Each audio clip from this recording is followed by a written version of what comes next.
नमस्कार दोस्तों, मैं नवीन कुशवाहा आप सभी का फिर से स्वागत करता हूं यस एकेडमी में। आज हम पढ़ने जा रहे हैं 6ठी शताब्दी ईसा पूर्व की राजनीतिक दशा और इसी में हम पढ़ेंगे महाजनपद और जो 16 महाजनपद थे और मगध साम्राज्य, इनके बारे में देखेंगे।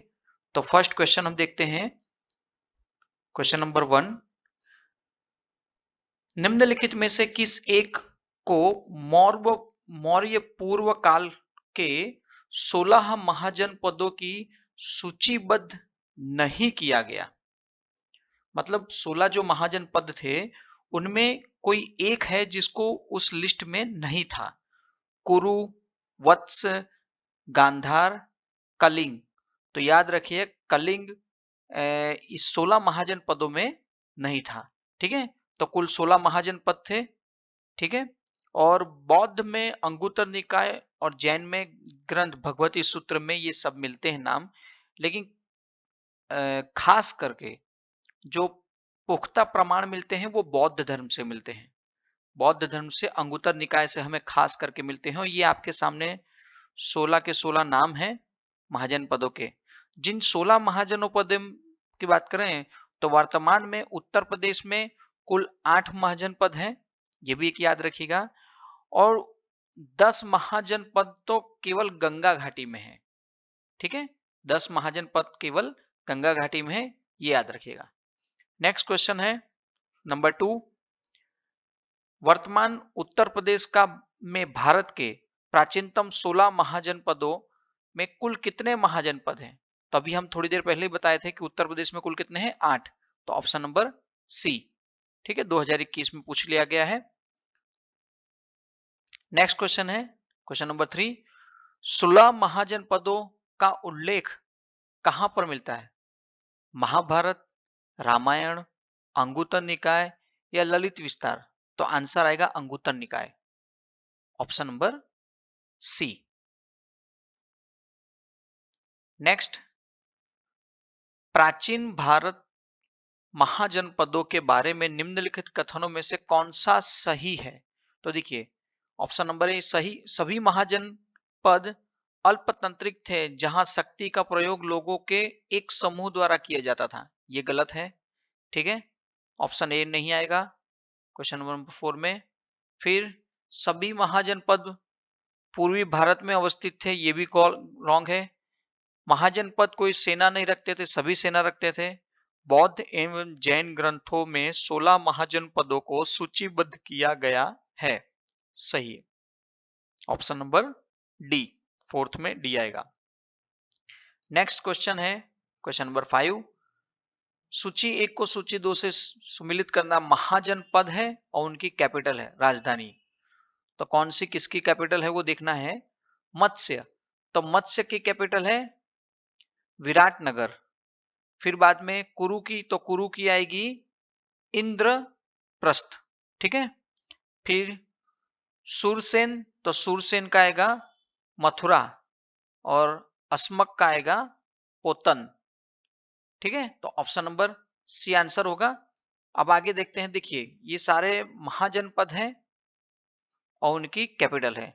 अंग, चंपा, मगध, राजगृह, विज्जी, वज्जी जिसे बोलते हैं, वैशाली या मिथिला बोल सकते हैं, काशी, वाराणसी, कौशल, श्रावस्ती, मल्ल, पावा, वत्स, कौशाम्बी, कुरु, इंद्रप्रस्थ, पांचाल, अहिच्छत्र, फिर अवंती, उज्जैनी,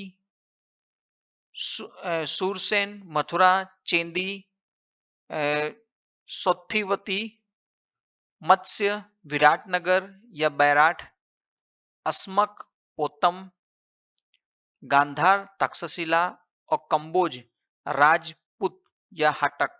ठीक है, ये उस समय के सभी महाजनपद हैं और उनकी राजधानियां हैं। आपको ये याद रखना है अच्छी तरह से। अगर दोस्तों चैनल में नए हैं तो चैनल को सब्सक्राइब कर लीजिएगा, टेलीग्राम चैनल भी ज्वाइन कर लीजिएगा, यस एकेडमी सूरत। आगे देखते हैं नेक्स्ट क्वेश्चन 6, निम्नलिखित में से कौन सा सही सुमेलित नहीं है? देखिए तो अंग का चंपा है, कोसल,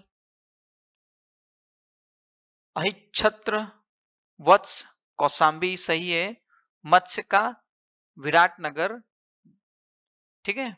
तो कौशल इसमें क्या आएगा? कौशल गलत है, तो अच्छिंद्री नहीं होगा। कौशल का क्या आएगा? ये देखिए हम आपको पहले बता चुके हैं, कौशल श्रावस्ती, ठीक है। तो आपको ये याद रखना है क्योंकि पूछा गया है, अब ये 2017 में ही पूछा है आरओ मेंस में। नेक्स्ट, जनपद है और उनकी राजधानियां हैं। तो कौशल के बारे में पूछा है, कौशल कहाँ की है? थोड़ी देर पहले देखा, श्रावस्ती। चेंदी, तो चेंदी है सुक्तिमती, ठीक है। फिर बाद में वत्स, तो ये है कौशाम्बी, और मत्स्य विराटनगर। ऑप्शन नंबर डी आएगा, ठीक है। नेक्स्ट क्वेश्चन, राज्य है और प्रमुख नगर है। जितने भी राज्य थे 16 महाजनपदों की बात करें, और उनके एक प्रमुख नगर हुआ करता था। तो वो प्रमुख नगर में देखें, अस्मक, तो अस्मक का क्या बोलेंगे? तो अस्मक है पोतक, पोतन मेन शहर। फिर अवनी, अवंती, सॉरी अवंती, तो अवंती का आएगा महास्मती, अवंती का महस्मती होगा। फिर बाद में कलिंग, तो कलिंग का शहर है सबसे बेस्ट दंतपुर, और लास्ट में सौवीर, उसका होगा रोरुक। ऑप्शन नंबर सी, ठीक है। नेक्स्ट क्वेश्चन देखते हैं, महाभारत के अनुसार उत्तरी पांचाल की राजधानी स्थित थी, मतलब उत्तरी पांचाल की राजधानी क्या थी? तो उसका आंसर होता है अहिच्छत्र, ठीक है, ऑप्शन नंबर सी। नेक्स्ट है, किस आधुनिक अंचल से प्राचीन पांचाल की पहचान की जाती है? किससे की जाती है? तो वो है रुहेलखंड। रुहेलखंड से आधुनिक अंचल की प्राचीनतम पांचाल की माहिती, पूरी इंफॉर्मेशन मिल रही है। नेक्स्ट क्वेश्चन, बुद्ध के समकालीन राजाओं को किनको बोला गया? बुद्ध के समकालीन राजाओं को राज्यों के सुमिलित कीजिए और कौन सा किससे बैठ रहा है सही, वो बताना है। बुद्ध के समकालीन, ठीक है। तो फर्स्ट देखते हैं, प्रथोप, ये थे अवंती के। उदयन, ये वत्स के, ठीक है। प्रसेनजित, तो ये थे कौशल के। और अजात शत्रु, ये मगध के, ठीक है। ये समकालीन थे।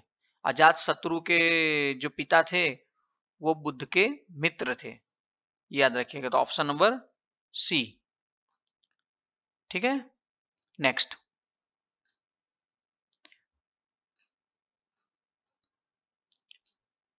निम्नलिखित में से कौन सा युग्म सही नहीं है? पांचाल, रुहेलखंड, ठीक है। गांधार, पेशावर, ये भी सही है। चेंदी, बुंदेलखंड सही है। कुरु प्रदेश, हिमाचल प्रदेश, ये गलत है। तो ऑप्शन नंबर क्या आएगा? ऑप्शन नंबर डी, कुरु प्रदेश वर्तमान समय में दिल्ली तथा मेरठ के समवर्ती क्षेत्र, मतलब थानेश्वर, हरियाणा आदि के अंतर्गत आता है, जिसकी राजधानी के रूप में हस्तिनापुर, इंद्रप्रस्थ का उल्लेख मिलता है, ठीक है। तो ये याद रखिएगा थोड़ा डिटेल्स, ठीक है। नेक्स्ट क्वेश्चन नंबर नेक्स्ट है, सही सुमेलित नहीं है। कौन सा एक है जो सही सुमेलित नहीं है? तो देखते हैं, शाक्य, कपिलवस्तु,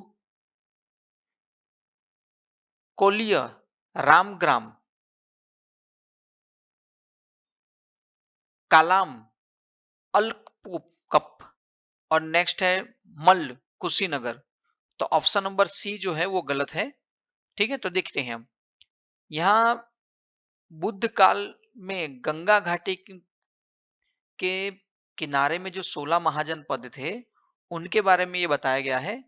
तो देखिए, कपिलवस्तु, शाक्य, सुमसुमार पर्वत के भंग भी, अलकप के बुली, केशपुत के कालाम, रामगाम के कोलिय, कुशीनार के मल्ल, पावा के मल्ल, पिपलीवन के मुरियन, वैशाली के लिच्छविन और मिथिला के विदेह। ये 10 नाम हैं, आपको याद रखने हैं। पूछा गया था 2009 में यूपीपीसीएस हिस्ट्री में। ठीक है, नेक्स्ट क्वेश्चन देखते हैं। निम्नलिखित 4 राजाओं में से किन 2 के वर्धमान महावीर और गौतम बुद्ध के समान मैत्रीपूर्ण संबंध थे? ऐसे कौन थे? तो देखिए, एक बिंबिसार और एक अजातशत्रु, ये दोनों का नाम आपको याद होना चाहिए। तो देखो, एक ये बिंबिसार है और एक अजातशत्रु है। ठीक है, तो ऑप्शन नंबर बी आएगा, क्योंकि बिंबिसार के मित्र थे ही और अजातशत्रु के भी मित्र थे। इस तरह बुद्ध और महावीर, मगधराज बिंबिसार और अजातशत्रु के मैत्रीपूर्ण संबंध थे। इससे कौशल का शासन सप्रेजित था और जो बुद्ध का अनुयायी और मित्र भी था, इस तरह से। ठीक है, नेक्स्ट क्वेश्चन देखते हैं, क्वेश्चन नंबर 15। निम्नलिखित में से कौन सा एक ईसा पूर्व 6ठी शताब्दी के प्रारंभ में भारत का सर्वाधिक शक्तिशाली नगर था? तो शक्तिशाली नगर एक ही था उस टाइम में, काशी। ठीक है, कौन सा था? काशी भारत का सर्वाधिक शक्तिशाली नगर राज्य था। ठीक है, याद रखिएगा। नेक्स्ट क्वेश्चन है, काशी महाजनपद निम्न में से किसके लिए प्रसिद्ध था? तो काशी किसके लिए प्रसिद्ध था? तो काशी सूती और रेशमी वस्त्र के लिए। आज भी आप देखेंगे तो काशी के बारे में जानते तो साड़ी, वहां की साड़ियां जो सूती और रेशम की साड़ियां हो, बहुत ही फेमस है। ठीक है, तो याद रखिएगा। नेक्स्ट क्वेश्चन है 17 नंबर।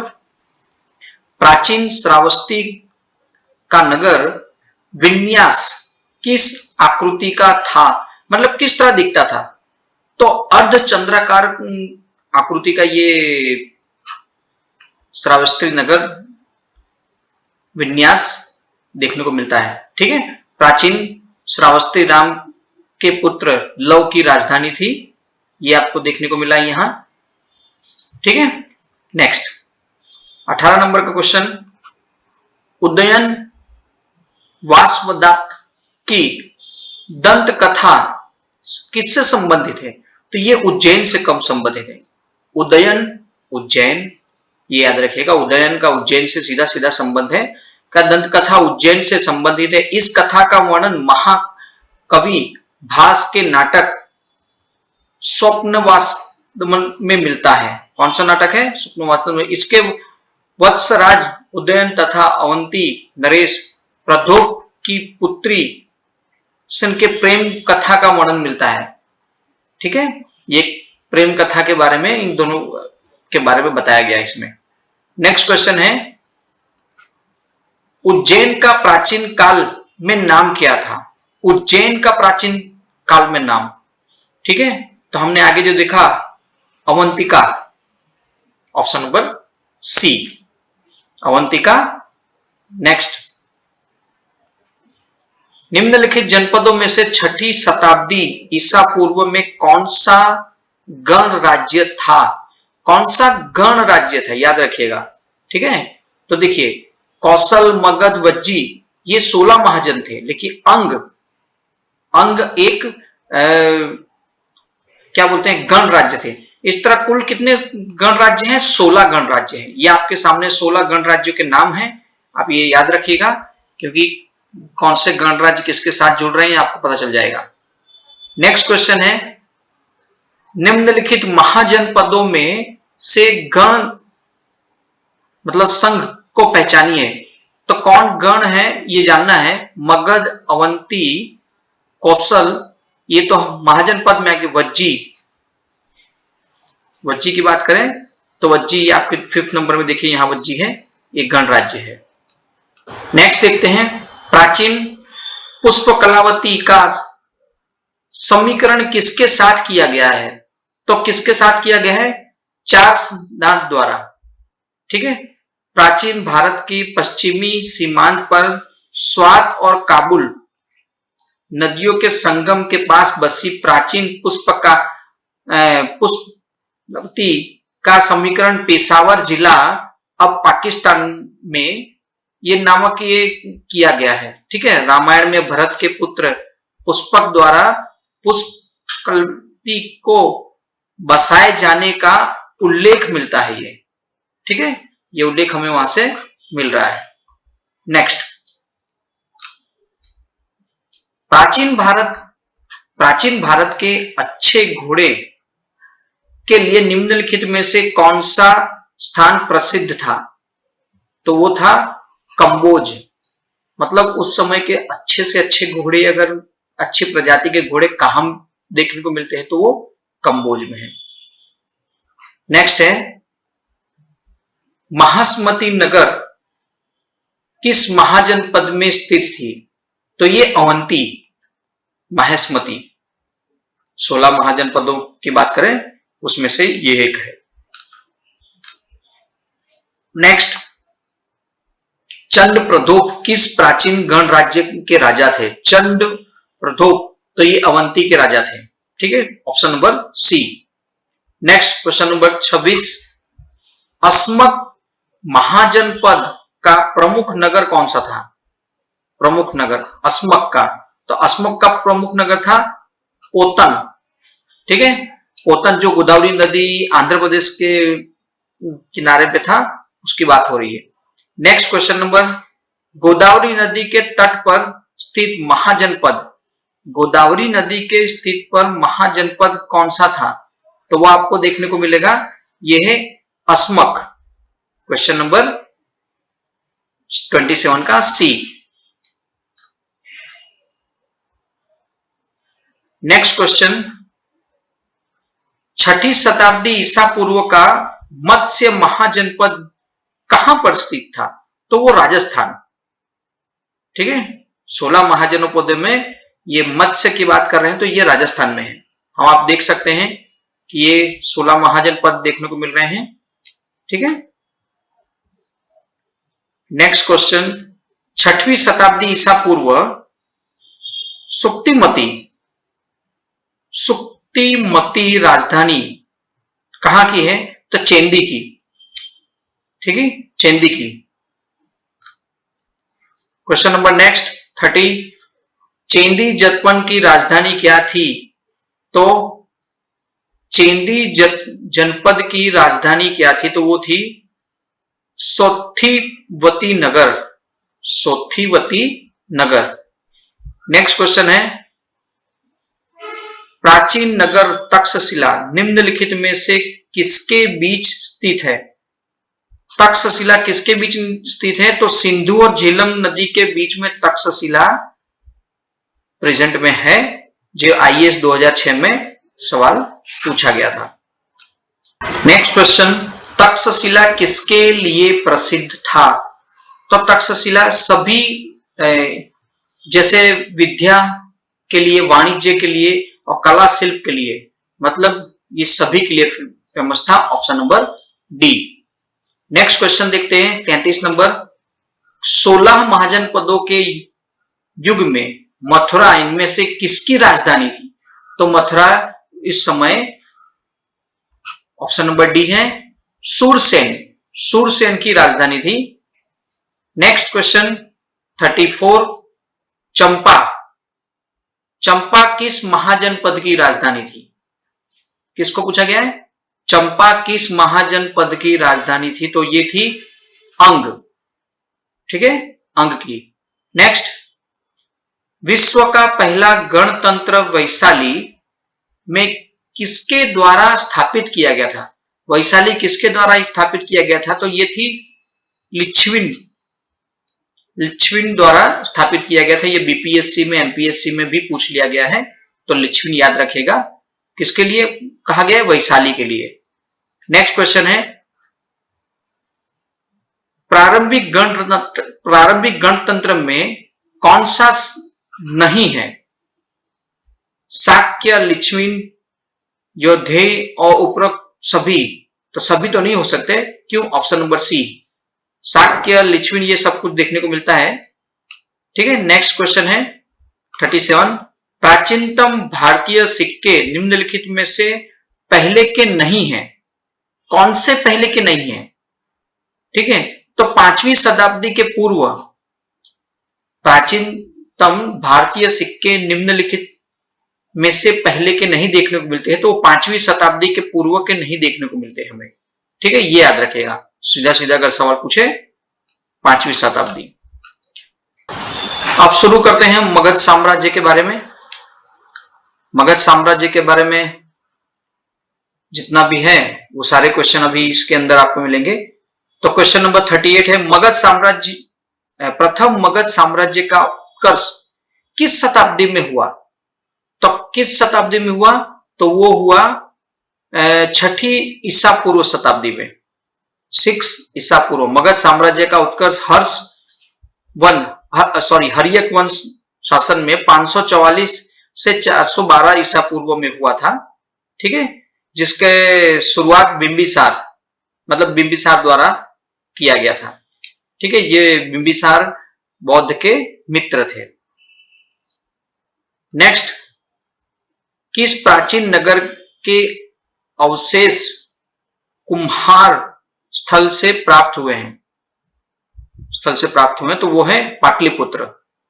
इस समय में आपको पाटलिपुत्र, वैशाली, ये दो आपको बार बार सुनने को मिलेंगे, ये याद रखिएगा।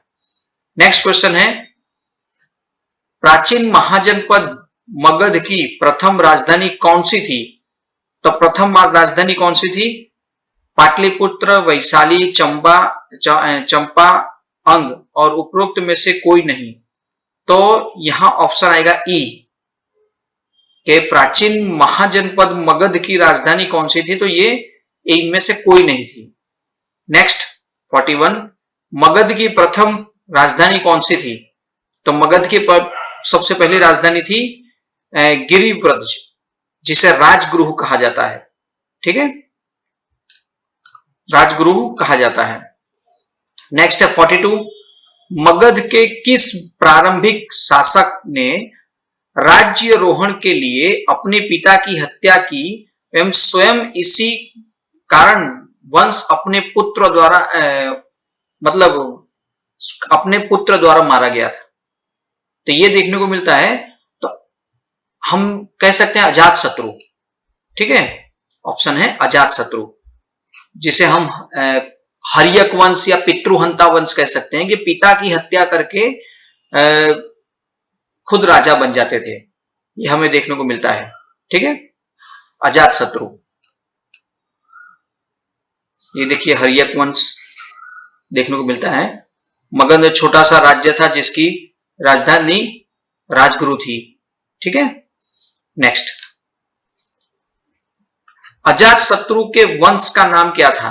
तो अजात शत्रु के वंश का नाम था हर्यक वंश, या उसे कहीं आपका पितृहंता वंश भी कह दें तो कोई दिक्कत नहीं है, आप हर्यक वंश याद रखिए। नेक्स्ट क्वेश्चन, निम्नलिखित में से कौन शेष अन्य के बाद तक जीवित रहा? कौन शेष अन्य के बाद तक जीवित रहा?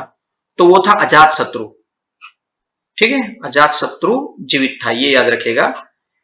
नेक्स्ट क्वेश्चन, निम्नलिखित में से किसने सर्वप्रथम पाटलिग्राम की अंत शक्ति को पहचाना, जो कालात्म के मगध की राजधानी के रूप में विकसित हुआ था? तो वो भी अजात शत्रु ने ही ये कार्य किया था, अजात शत्रु द्वारा।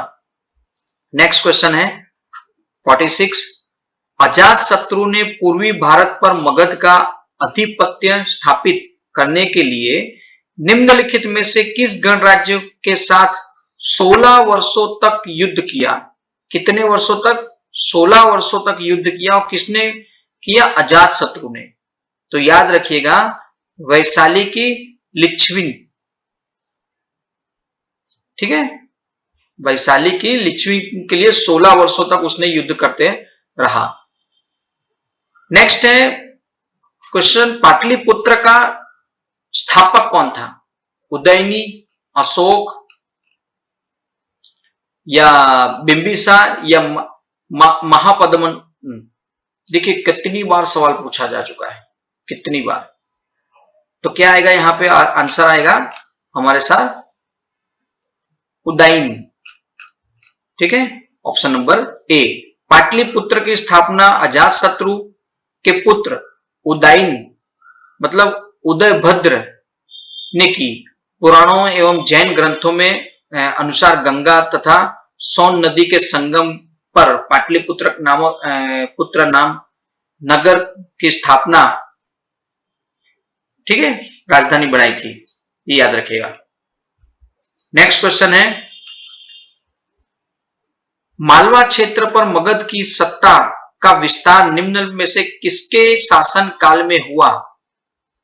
किसके शासन काल में हुआ मालवा क्षेत्र के पर मगध की सत्ता का विस्तार? तो वो है शिशुनाग। नागवंश में शिशुनाग की बात हो रही है। नेक्स्ट, मगध का कौन सा सम्राट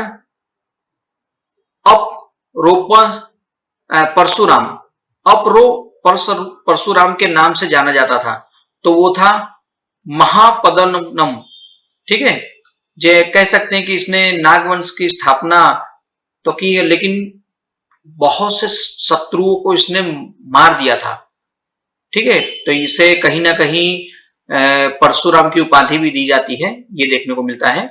नेक्स्ट क्वेश्चन है, निम्न अभिलिख्य साक्ष्य के प्रकट होता है कि नंद राजा के आदेश से एक नहर खोदी गई थी। तो नहर कहां खोदी गई थी? कलिंग में। कलिंग में ये नहर एक खोदी गई थी, याद रखिएगा। क्वेश्चन, मगध में नंद वंश का स्थापक कौन था? मगध में नंद वंश का संस्थापक था महापद्म नंद, ऑप्शन नंबर ए। नेक्स्ट है 52 क्वेश्चन नंबर, निम्नलिखित मगध राजवंशों को कालक्रम के हिसाब से सेट करिए कि कौन सा पहले था, बाद में कौन सा था। तो देखिए, फर्स्ट है हर्यक वंश, फर्स्ट हर्यक वंश आएगा, फिर नंद वंश आता है दूसरा नंबर में, फिर बाद में देखेंगे आप कि मौर्य वंश आता है, और फिर बाद में लास्ट में आता है सुंग वंश। हम इसे फोर्थ करेंगे, तो ऑप्शन नंबर बी आएगा। ठीक है, हर्यक वंश, नंद वंश, मौर्य वंश, सुंग वंश, ये आपको डिटेल्स दी रही है इस तरह। नेक्स्ट है, राजगुरु का राजकीय चिकित्सक जीवक को किस गणिका के पुत्र के रूप में जाना जाता है? ठीक है, ये इतना बड़ा विद्वान था कि जो चिकित्सा में, जिसका नाम जीवक है, उसे बिंबिसार द्वारा भेजा गया था और वहां पे उसे इलाज करवाने के लिए। तो ये तक्षशिला से पढ़ के आए थे, तो ये होंगे सालवती,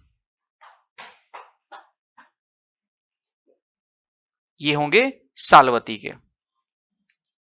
नेक्स्ट है 54, निम्नलिखित में से कौन सा एक मगध साम्राज्य की राजधानी नहीं है?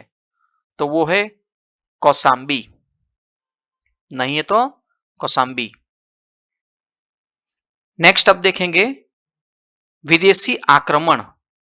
अब इसी समय में विदेशी आक्रमण हुआ, मतलब ईरानी और यूनानी आक्रमण होते हैं, तो उन आक्रमणों के बारे में भी कुछ क्वेश्चन पूछे जाते हैं, तो वो भी हम देखेंगे जो पूछे गए जा चुके हैं। 5वीं शताब्दी ईसा पूर्व में भारतीय प्रांत निम्नलिखित में से 360 टैलेंट स्वर्ण वार्षिक कर के रूप में देता था। कौन देता था? भारतीय प्रांत निम्नलिखित में लिखित को 360 टैलेंट स्वर्ण वार्षिक कर देता था। तो किसको देता था? वो फारस को देता था, याद रखिएगा। किसको देता था? फारस। डेरियस के हिसाब से बात हो रही है। 360 टैलेंट एक प्रकार के भार अथवा धन की इकाई दी। अगर जीत गए हैं तो जीतने के बाद कुछ ना कुछ तो उन्हें देना होगा, उस हिसाब से। नेक्स्ट क्वेश्चन है, पहला ईरानी शासक जिसने भारत के कुछ भाग को अपने अधीन कर लिया, तो वो था डेरियस प्रथम। कौन था? डेरियस प्रथम, ये याद रखिएगा। ठीक है, नेक्स्ट क्वेश्चन देखते हैं 57। सिकंदर के हमले के समय उत्तर भारत में निम्नलिखित राजवंशों में से किस एक का शासन था? तो किसका था? नंद वंश का। नंद वंश के समय में ही सिकंदर आता है, आपने देखा होगा। ठीक है, 58। सिकंदर भारत में किसके क्वेश्चन है, सिकंदर भारत में कितने माह तक रहा? तो करीब करीब 19 महीने तक रहा, ये याद रखिएगा, 19 महीने तक। नेक्स्ट क्वेश्चन है, अश्वक राज्य की स्त्रियों के कितने विरुद्ध युद्ध में भाग लिया? क्या बोला गया है? अश्वक राज्य की स्त्रियों ने किसके विरुद्ध युद्ध में भाग लिया? तो वो थे यूनानी। यूनानियों के विरुद्ध में उन्होंने भाग लिया था। नेक्स्ट क्वेश्चन है, निम्नलिखित में से कौन सिकंदर के साथ भारत में नहीं आया था? तो सिकंदर के साथ भारत में कौन नहीं आया? तो वो था डायमेकस। डायमेकस सिकंदर के साथ भारत नहीं आया था, याद रखिएगा। नेक्स्ट क्वेश्चन है 61। सिकंदर की भारत में सफलता के निम्न कारण क्या थे? तो वो कारण, भारत में तब कोई केंद्रीय सत्ता नहीं थी, सही है। फिर बाद में उनकी सेना श्रेष्ठ प्रकार की सेना थी, ये भी सही है। उससे देशद्रोही भारतीय शासकों का साथ मिला, ये भी सही है। वह एक अच्छा प्रशासक था, नहीं, वो एक अच्छा नहीं था। ठीक है, तो option number 1, 2, 3, option number B, ये सही है। ठीक है, नेक्स्ट क्वेश्चन देखते हैं। उस वीर भारतीय राजा का नाम बताइए जिसे सिकंदर ने झेलम के तट पर पराजित किया। झेलम के तट पर पराजित किया तो वो था पुरु, मतलब जिसे बोलते हैं पोरस। वीर भारतीय राजा का नाम बताइए जिसे सिकंदर ने झेलम के तट पर पराजित किया था। पोरस की बात हो रही है, ये करीब करीब 326 ईसा पूर्व की बात हो रही है। नेक्स्ट क्वेश्चन, निम्नलिखित कथन पर विचार कीजिए। ए कथन है, लगभग 2 वर्ष के अभियान के पश्चात सिकंदर महान ने 325 ईसा पूर्व में भारत छोड़ा। First right. वह चंद्रगुप्त मौर्य से पराजित हुआ था। चंद्रगुप्त मौर्य से पराजित हुआ था, यह गलत है। तो ऑप्शन क्या आएगा? फर्स्ट सही है और सेकंड गलत है, ऑप्शन नंबर सी। ठीक है, नेक्स्ट, सिकंदर और पोरस के बीच युद्ध इस नदी के तट पर हुआ था। तो सिकंदर पोरस के बीच जो युद्ध हुआ वो किस नदी के तट पर हुआ? झेलम। अभी आगे हमने देखा कि झेलम नदी के तट पर हुआ था। ठीक है दोस्तों, तो ये था हम जो देख रहे थे कि 16 महाजनपद, मगध साम्राज्य, 16 महाजनपद और विदेशी आक्रमणों के कुछ क्वेश्चन थे जो हमने देखे। अगर वीडियो अच्छा लगे तो इसे शेयर जरूर करिएगा।